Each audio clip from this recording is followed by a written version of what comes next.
আসসালামু আলাইকুম। আমরা গতকালকে শিখেছিলাম ওয়েবসাইট তৈরি করার জন্য ডোমেইন হোস্টিং সি প্যানেল এবং ওয়ার্ডপ্রেস লাগে। তো ডোমেইন হোস্টিং সি প্যানেল এবং ওয়ার্ডপ্রেসের সমন্বয়েই আমরা ওয়েবসাইট তৈরি করে থাকি। তো আমাদের এই ডোমেইন হোস্টিং সি প্যানেল এবং ওয়ার্ডপ্রেস তৈরি করার জন্য দুইটি ওয়ে আছে। দুইটি উপায়ে আমরা ওয়েবসাইটকে তৈরি করার জন্য এলিমেন্টসগুলোকে একসাথে করতে হবে। তার মধ্যে একটা হচ্ছে লোকাল হোস্ট।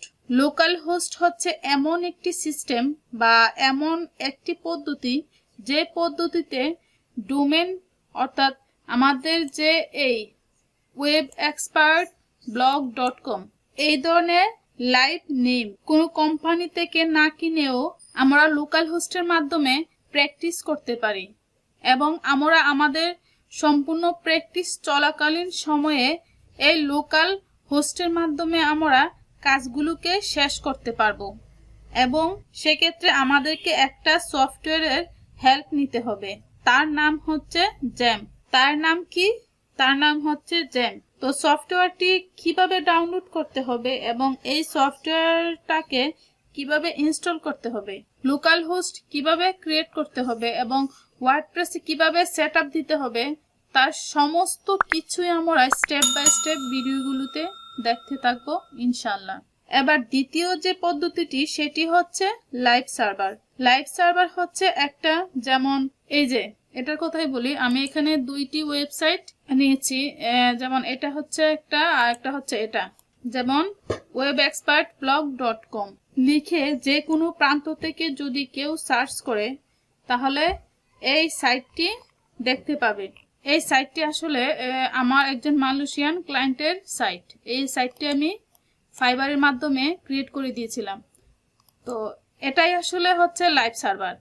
যেমন মালয়েশিয়ার সাইট, আমি এখান থেকে সার্চ দিলে আমি এটাকে এখান থেকেই দেখতে পাবো। এখন লোকাল হোস্টের সাথে লাইভ সার্ভারের যেটা সবচেয়ে বড় পার্থক্য সেটা হচ্ছে লোকাল হোস্ট হচ্ছে এমন একটা সিস্টেম যেটা শুধুমাত্র নিজের পিসির মধ্যে সীমাবদ্ধ থাকবে। নিজের করা ডিজাইনটাকে শুধুমাত্র নিজেই দেখতে পাবে, পৃথিবীর আর কেউ দেখতে পাবে না। তো এটা নিজে নিজে প্র্যাকটিস করার জন্য লোকাল হোস্টই যথেষ্ট বলে বিবেচিত হয়ে থাকে। তাহলে আমাদেরকে কি করতে হবে? লাইভ সার্ভারে কাজ করতে হবে যদি আমরা আমাদের সাইটটিকে সমস্ত পৃথিবীর মানুষকে দেখাতে চাই। তো ক্লায়েন্ট যখন কাজ দিবে তখন সে লাইভ সার্ভারই দিয়ে থাকবে। আর আমরা প্র্যাকটিসের ক্ষেত্রে এখন জ্যাম্পের মাধ্যমে প্র্যাকটিস করতে পারি। আর যদি আমাদের সাধ্য থাকে এবং যদি আমরা টাকা দিয়ে কিনে নিতে পারি তাহলে আমরা এই লাইভ সার্ভারকে ইউজ করব।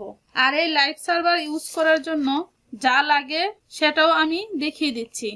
এটা হচ্ছে জেন্ট সফটওয়্যার বা লোকাল হোস্টের লোগো, আর এটা হচ্ছে ওয়ার্ডপ্রেসের লোগো। আমরা যদি লোকাল হোস্টে কাজ করতে চাই তাহলে আমাদেরকে জেন্ট সফটওয়্যারের সহযোগিতা নিতে হবে এবং ওয়ার্ডপ্রেসের এই দুটো সমন্বয়ে লোকাল হোস্ট তৈরি হয়ে থাকে। আর আমরা যদি লাইভ ওয়ার্ডপ্রেস ইনস্টল করতে চাই বা লাইভ সার্ভারের মাধ্যমে সমস্ত পৃথিবীকে দেখাতে চাই আমাদের তৈরি করা ওয়েবসাইটকে, তাহলে আমাদেরকে যে বিশেষ পদ্ধতি অবলম্বন করতে হবে সেটা হচ্ছে আমাদেরকে লাইভ সার্ভারে কাজগুলোকে দেখানোর জন্য ডোমেইন বা হোস্টিং পারচেজ করে নিতে হবে কোন একটি হোস্টিং প্রোভাইডারের কাছ থেকে বা হোস্টিং কোম্পানির কাছ থেকে। আমাদেরকে কি করতে হবে? একটা ডোমেইন হোস্টিং কিনে নিতে হবে। আর এই ডোমেইন হোস্টিং কেনার জন্য বিভিন্ন ওয়েবসাইট আছে যারা ডোমেইন হোস্টিং সেল করে, যেমন yourhostbd.com, তারপর নেমচিম, এরকম অন্যান্য অনেক সাইট আছে। লাইভ সার্ভারে কাজ করার সুবিধা হলো প্র্যাকটিস পারপাসে আপনি যে পোর্টফোলিওগুলো তৈরি করেন সেগুলো আপনার কাছে থেকে যাবে। তখন আপনি ক্লায়েন্টকে দেখাতে পারবেন যখন আপনি মার্কেট প্লেসে কাজ করবেন।